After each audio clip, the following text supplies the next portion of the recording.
and welcome back to Evolving Waves, where we ride the tides of adversity to reach the shores of success. I'm your host, Neil Schulman, and today we are proud to have Megan Brown back with us for part 3 of our mini series on her life, her journey, her struggles, and today, finally, we'll talk about her successes. Before we get into all that, we want to quickly shout out our sponsor. Today's podcast is brought to you by Stingray Branding, a national award-winning lead generation focused marketing agency that helps businesses generate ROI from their marketing efforts, including but not limited to web design, social media marketing, Google search, email, automations, and more. To learn more about them, please visit stingraybranding.com.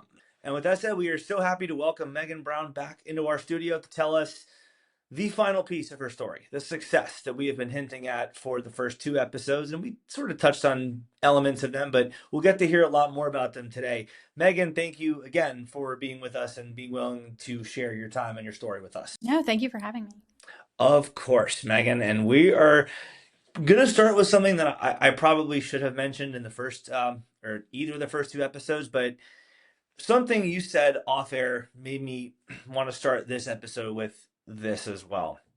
The idea of love. And you talked about off air how you have a son who is kind of anxious or nervous in a lot of general senses, also anxious and nervous to give you hugs or just show general love for you. And I think it's going to be best to put a bow on all that by just starting episode 3, by you talking to us a little bit more about that. Sure. So, my mother that we've covered in the first episode was very heavy on the I love yous and the hugs, but extremely reserved on anything tangible. So, like, we were very clearly burdens in the household, and I did not grow up thinking that hugs and love, and I love yous were love. I grew up thinking like that's fake, and so I don't associate those two things with loving someone. I associate the ability to like make your day easier, make sure your lunch is packed, make sure you're never forgotten. All of those things are how I show love.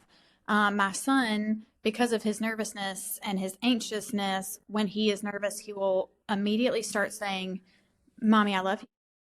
And he'll do it like every 3 seconds. And he'll do it for a while. And we've talked about it before, like where I'll ask him, like, something making you nervous? And sometimes he'll tell me yes, and sometimes it's no. But I feel bad that I don't like just outwardly start saying I love you, and I don't hug him very often without being prompted. And so I'm doing dishes or doing all of the things that make our household run that I think is love, and he'll stop me and go, "Can I have a hug?" And I'm like, high five on the consent thing, but I'm your mom and you don't need it. And also always, but it doesn't. My brain does not switch to you should probably give him a hug. Or stop your day and go give your child a hug. That's all associated with like false love. And I don't want my child feeling like a burden. I want him taken care of. So I just always showed my love by taking care of everything and not stopping to do hugs and I love yous. Yeah, it makes sense to me. And while we're not going to talk in too much more depth about your son on this episode, we covered him pretty extensively in the second one. I did want to start with that because, as you said, you like to show your love by doing things, including advocacy and volunteering. So we're going to segue from your child over to that, but I would venture to guess that the love that you show is similar in that you show your love by action. So tell me a little bit about that and where your love for advocating for others that are not necessarily inherently in your circle comes from. Sure. So I do a lot of advocate work for nonprofits that have specifically affected my life. So I work in Parents Partnership, which is a single parent nonprofit, helped found that. I still do some work with them, but I'm not currently acting as a co-founder or any board capacity. I work with Stillworthy, who does sober living and rehab facilities. That one I sit on the board for, and I enjoy being like helping with life planning and things. Not as much as I did before Ryan moved, but because I was going every week at that point. But I like being part of their journeys and helping them move forward and doing resumes. Saying like you can do whatever you want. Let's just figure out how to get you there. That was my capacity there. And then I've worked with some homeless nonprofits trying to help people who are situationally displaced or just in general displaced and need places to go. Um, my empathy runs deep on that side of things. I just want everybody to have safe places because I didn't come from safe places. So that's a big part of it. And I find a lot of like self-worth, I guess is the word for it. And maybe that's one of the reasons I'm not anxious and depressed is I go out and help people constantly, and not because I want everybody to know I'm doing all this great work, because I don't always talk about it. I just want everybody to have what they need, and that's how I show show love to anybody, stranger, child, all of them. Yeah, you don't talk about it a lot. That's the thing that made me really want to have you on the show in the first place, is that I went to a million cups for, was it 9 months or so before we even talked about any of this. Yeah. I would never have known. Why? Because I don't do it for people to tell me I'm doing good work. I know I'm doing good work. Um, it doesn't necessarily matter to you that I go and help people who are active in addiction. It only matters to them.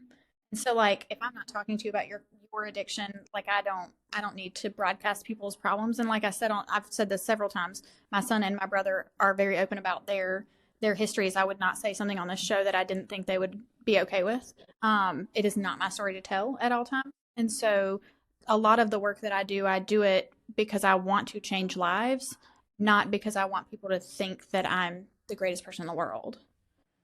Sure. Yeah, I get it. I mean, the only reason, the only non-selfish reason for you to go out and broadcast it would be to spread awareness of it, but I think you do a good job of that too. And you've gotten yourself not only to be volunteers, but you've gotten yourself to be a board member on some of these other amazing organizations. So how does that journey work? So I will tell you, from somebody who has just a GED, I never went back to school. I dropped out. I lived in my car. Um, when I was asked the first time to be on the board, it was for the sober living facility, and I had been going every week. I had been talking to them, doing resumes, doing life plans, telling them they could do stuff, changing people from the inside. And I don't notice this, but like my dad went with me to a meeting when I had my wisdom teeth pulled. I couldn't drive, and I was like, "You got to take me to this meeting." He's like, "You're not going to want to go," and I'm like, "Yeah, I'm going." So he drove me, and he goes, "You walk into these rooms, and these people light up." And I'm like, well, I'm just their cheerleader. Like I'm here to help them with their life plan and do the resume and do stuff. And so one night I went out to dinner with one of the founders, and he said, "I would like for you to be on our board." And I was like, "Whew, I don't know if you know this, but I am wildly unqualified for that." Like wildly. And I don't think you realize that, even though you've heard me talk. And he goes, "No, you show up every week and you do all of these things for these residents and you matter. And this is exactly what a board member would do." But I was thinking, like, board member, don't you have to be like a doctor or something? Because I did not know. And so that was the first experience I had. And so I joined that board, and I've joined several others since then. And I really enjoy the work that they do. I like being part of the mission and trying to help with like fundraising and planning and all of the things. I wish I had more time for it. Like, I wish it was my full time job. Yeah, so that actually is a perfect segue into our next question. We have talked in no shortage of detail about your childhood, about your brother, about your son, about your stepdad, about your mom. We have not really talked a whole lot about Megan Brown, the adult, aside, I think, from one question about what advice you would give to your 12-year-old self. What do you do now? So I currently am employed as a commercial landscaping salesperson. I self title, I am the champion of client happiness. Previous to this, I was the president of client relationships, I believe. So I am very, very intentional when I have a position with a company. I run like I would run my own company. I pretend that it's mine and I go out and do it. And so a lot of times salespeople are notorious for pushback and not really loving like the paperwork side, and that's accurate for me. But I will run it the same way every day, no matter what the goal is, no matter what you tell me we need to go target. Like, I'm going to run this like it's my business, and I'm going to do it at the capacity we have. And so that's the entrepreneurship side of things. Is I've done that since I was young. I very clearly remember I was 18 years old. It was my birthday. I was living in my car and I needed a job, and I wanted to put management on my resume because I knew that that was how I'd move up. So I walked into this gym in Anderson, South Carolina, and I said, "Hey, I would like to work here. And the guy looked up from whatever he was doing. He goes, you have to be 18 to work here. And he just went back to what he was doing. And I went, I'm 18 today and I want a job. And I don't just want a job. I want to do everything. I want to learn all of what you do here. And I want to do it all. And he was like, okay, have a seat. And then he goes, my weekend girl, because it was a 24-hour gym except for weekends. Weekends were 8 to 8. He said, my weekend girl's about to go on maternity leave. She does it all. She's the only one here. You would do smoothies and cleaning and checking people in and out, everything that we have to do. Do you want to do that? And I was like, yep. And I started working, and she trained me for a couple weeks before she went out on maternity leave. And I added management to my resume pretty quickly. And I was determined to move up from there. And so, excuse me, when I ask people, or when I tell people, when I think about this, I'm like, it was easier than you would think to just get people to do things and help you and get you where you want to go by asking for what you want. And I say that very intentionally because if you ask the right people, you will get what you want. They will help you. They'll introduce you to people. They'll put you in contact with someone else if they can't do it. You can do anything you want to do, and all you have to do is listen. So if you get a no, on to the next one. Like I didn't have time to waste. So it was on to the next one. But he said yes. And that was my plan for the whole day, was just to be like, go to businesses and be like, I want to work here. Teach me how to manage. Do you see any parallels between any and all of your jobs in management and being able to manage yourself and or your son? Yes. Most of my jobs have been in sales, sales and sales management. I've done a lot of sales training on corporate levels, in within the jobs that I've had, mostly because I asked for it. Like a lot of corporate jobs have sales training. Most of it is not super engaging. A lot of it's just like you have to log on. So when I started with US Lawns, I hadn't worked for a couple years because I stayed home with Rowland when we moved here. And I was like, whew, nobody's engaging on this call. I should probably just do it. And they were like, no, that's not your job. And you're just the girl in Charleston. Like, we pay people here in the home office to do that. So I bugged them for like 3 months. And finally, they had a call where I was the only one that showed up and I was on vacation. And they were like, we should probably just time to talk about you running these sales calls, shouldn't we? And I'm like, that'd be great. But like, you just keep asking and keep doing what you believe in, and somebody will eventually help you and get there. And I do the same thing at home. Like I tell Rowland, part of our my parenting is state your case. Like, listen, you want to do something, that's fine, but you're not going to whine about it. You're going to tell me why. Talk to me like I'm a defendant, bro. Like, state your case. Tell me what you want and why you want it, and then we'll decide. So, Very interesting. Talk to me like I'm a defendant. I'm like, make your case for what you're Yeah. doing. Well, I mean, we all kind of have to be salespeople and or lawyers for ourselves. We all have to advocate for ourselves because if we don't, no one's going to do it for us. Right, and that's building that bone. Even though he doesn't have much of that self advocacy yet, I think that at some point, if I'm not here anymore, he will have the muscle memory of it because I've been making him do it this whole time. Like, you tell me why you want it and what you want, and we'll decide. We'll discuss it. It's going to be maybe an argument, but like we're going to have this conversation where you tell me, and I do it. I do it in business all the time. I've been very fortunate to have a lot of jobs or positions that allowed me the freedom to do things the way I needed to do them and wanted to do them, and didn't restrict based on corporate law or corporate rule. And part of my success is being able to do that. Gotcha, gotcha. Yeah. I'm sure that we could go through a long list of risks, I guess, that you took to get to where you are today, not just in your personal life, but also in your professional life as well. What would you say about taking risks in terms of you know that the consequences for this not working out are going to be pretty dire, but also knowing that you need to take the risk. Someone who's maybe in that kind of position, having been through what you've been through, what advice would you give them? So I live by the fact that like you have to make the best decision for right now with the information you have. And so if your risk is potentially going to bankrupt you, maybe that's not a risk you take if you have other people to care for. If it's just you, be as detrimental. Like I have to think about my child. But if I were single, I would be living a different life. Because I wouldn't have anybody to think about, right? So if your decision affects multiple people, you have to make the best decision that you can with the information you have for your whole family. But if it's just you, you can there's a lot more wiggle room, right? I made a lot of really sketchy decisions when I was young, obviously, and you've heard a little bit about some of those, but I don't make those same decisions now because I have somebody to take care of.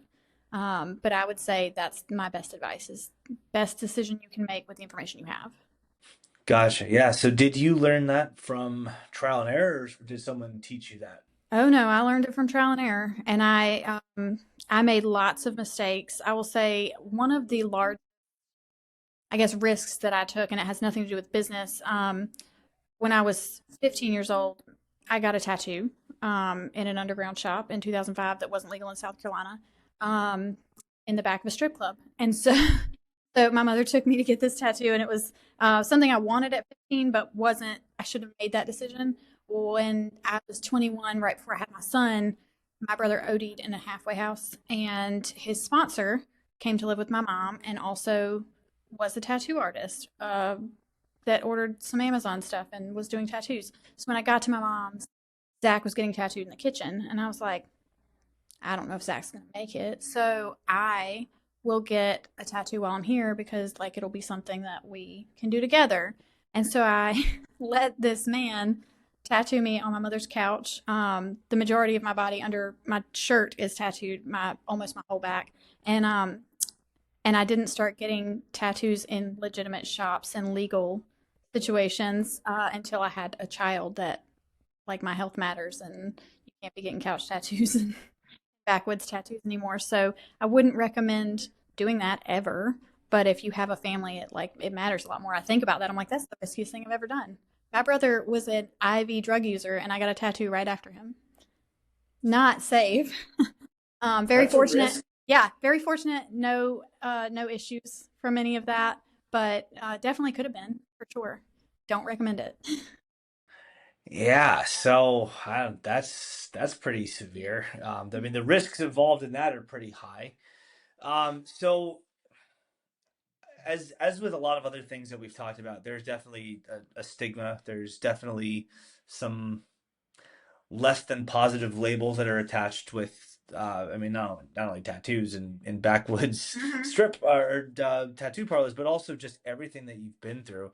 So how do you handle those stigmas on top of the responsibilities that come with it? Sure. I just call them out, to be honest. Like I do a lot of speaking, and I did a presentation recently on entrepreneurship for one of the groups that I'm in, and one of the guys said, "Do you find that people?" Because I talk about my childhood and all of these things that matter in where I've gotten. And I said, "By all accounts, I should not be sitting in this room with you." And one of the women was like, "Don't ever say that again." And I'm like, "But statistically, I'm right. I should not be here. I shouldn't be on your podcast. I shouldn't be at 1 Million Cups running things. Um I have every reason to be the junkie on the corner, and I have every reason that could be dead.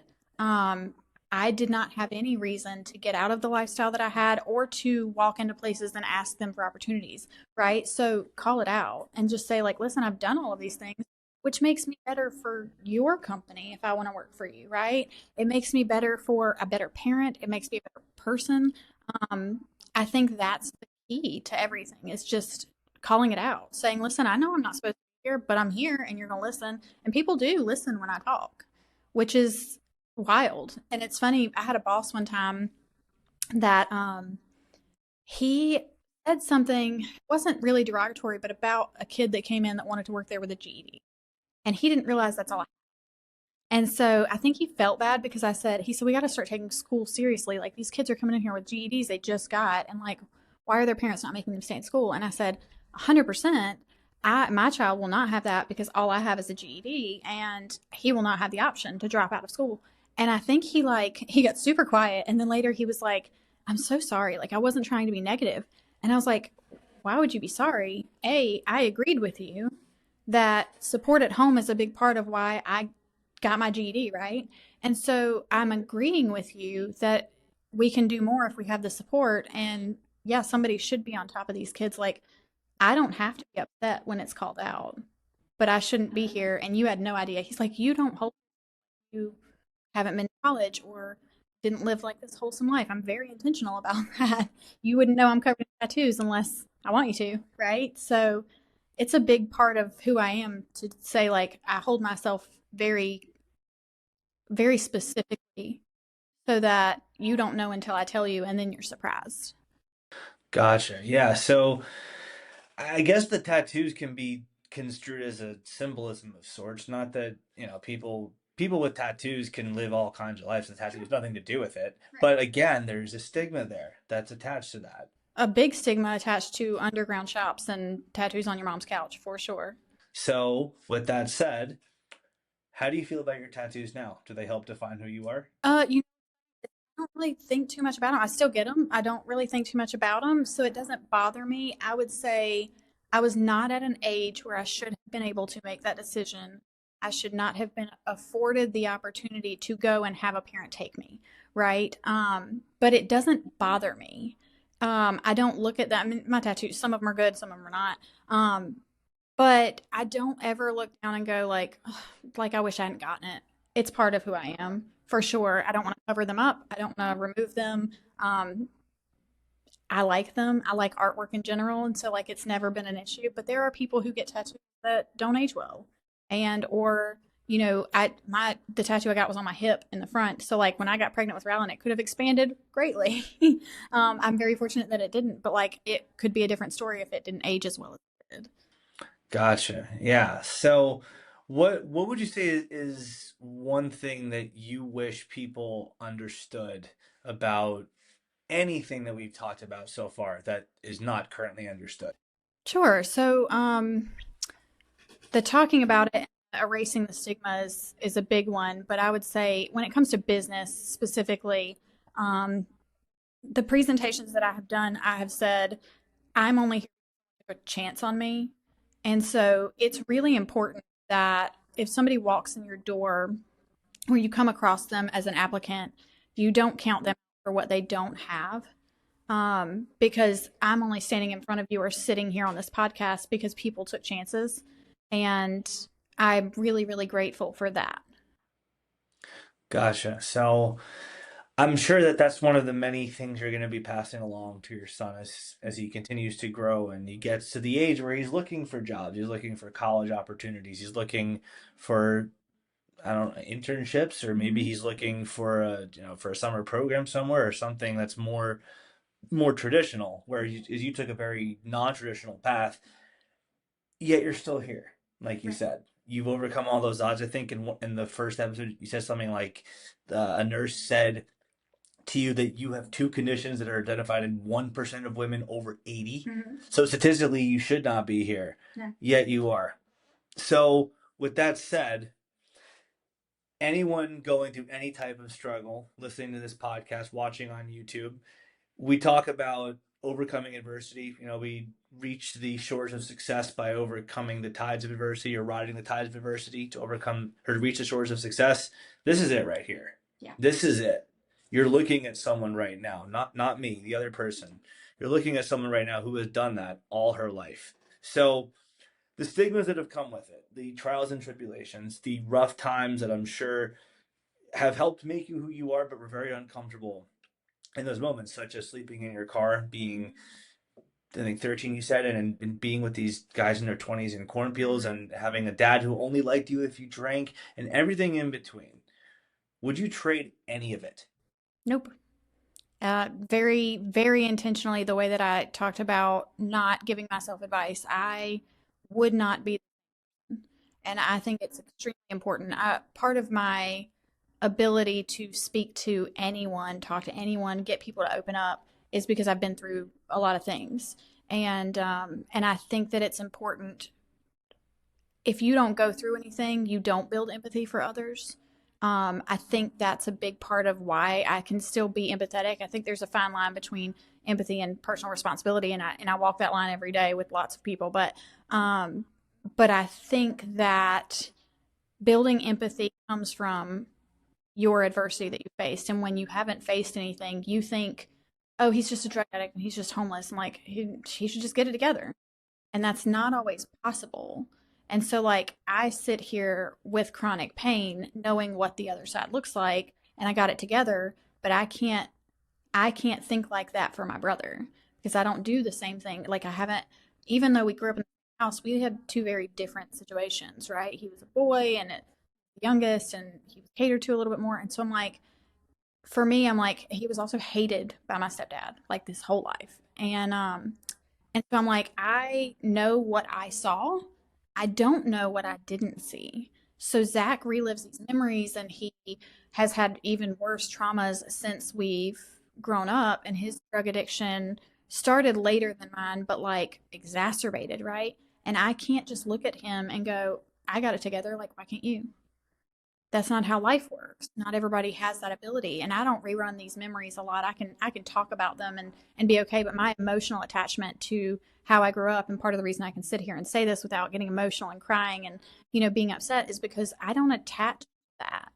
I am very, very compartmentalized and conscious of where I put my energy. And I'm like, I can speak to it, but that's all you get. Like, it's the information that I have. It's not my life. Yeah, I mean, there's a reason why our slogan is we ride the tides of adversity to reach the shores of success and not we grab a hanging rope or a ladder from a helicopter or something that can just carry us there. No, it doesn't work that way. Right. It doesn't work You that have to way at climb the all. mountain. Yeah.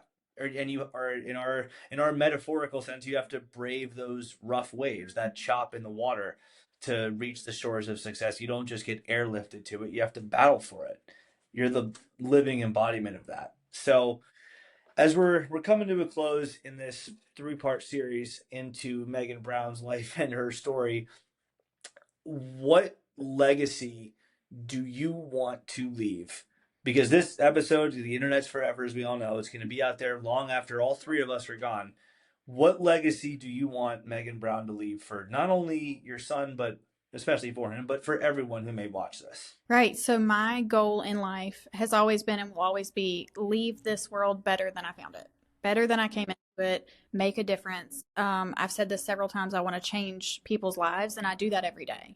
And I do it very intentionally, not for praise, not for somebody to think I'm the greatest person in the world, because it matters to that person. And so I think that's it. Just leave the world better than you found it. Yeah, it's a good philosophy. You can't really argue with it. Yeah, I mean, I've really enjoyed getting to talk to you and getting to pick your brain on some philosophical things. We talked off air, like I said, about things that made you who you are today. Some of which I actually found out for the first time on the podcasts that we've recorded here. But I mean, at the end of the day, we are who we are because we go through what we go through. We're the sum of our environments and our experiences.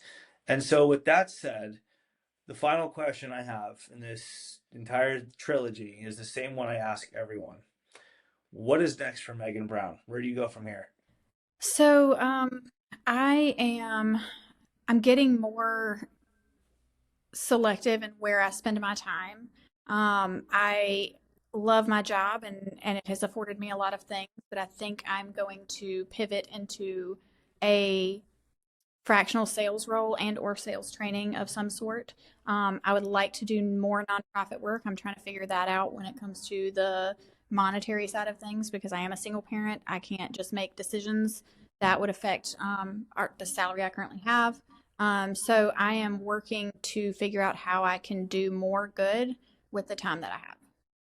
And in the nonprofit world specifically, I'm sure that if you get the opportunity to work for any nonprofit or work with any nonprofit, I'm sure you take it. Is there a specific niche within the nonprofit world that you'd especially like to get into? I mean, battered women's shelters. I mean, we had Katie Blumquist, who is famous now for giving kids bikes. Obviously, it's very Right. different. But is there any specific sub niche within the nonprofit world that you really see yourself getting into? Yeah, so several, and I currently work in all of them. So anything related to battered women would be a great one, and I know some of the people from my sister's house. We donate to them and things like that. I work with single parent nonprofits. I work with a veteran nonprofit, and I work with homeless. And for the most part, I like to stick to things that have affected my life.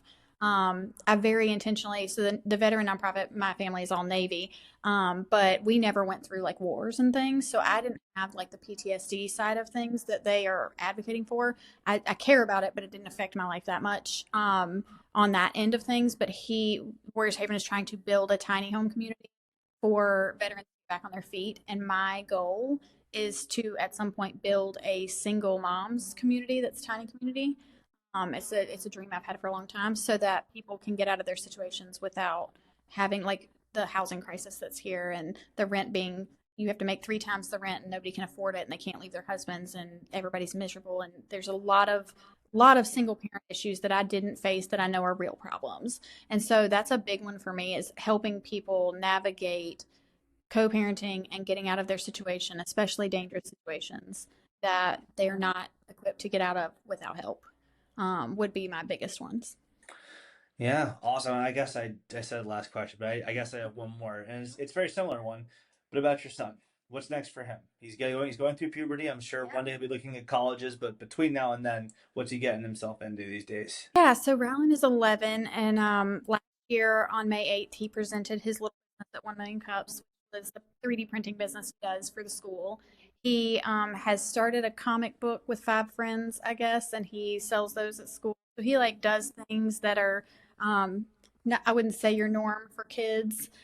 So we're actually gonna, when he gets back from summer, we're gonna try to build up his 3D printing collection of like gadgets, I guess is what we would call those, and do more of the like trade shows and little events that go around here, buying booths at things.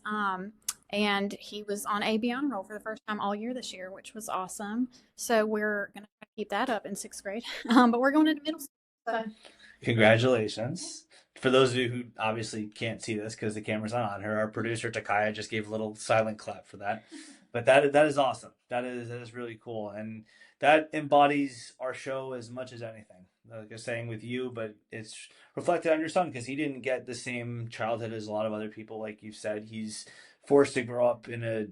I mean, you have help. You do have a good co-parenting situation, but nonetheless, a single parent household, and he's more mature than I think a lot of kids at age 11 would be, and I think that's a reflection of what you've done for him, which I think is also in turn a reflection of what you had to go through as an individual, and that is the very theme of our show. Because throughout the tides of adversity, there is always the opportunity for growth, development, and success. Megan, I can't thank you enough. You've been a phenomenal guest, and we are so appreciative for you sharing your story and your time with us. No, no problem. I appreciate being on. Thank you. Thank you, Megan. Yeah. Got to hold that for the thumbnail. There we go. Thank you guys for listening. And until next time, be true to yourselves. And remember, no adversity is insurmountable.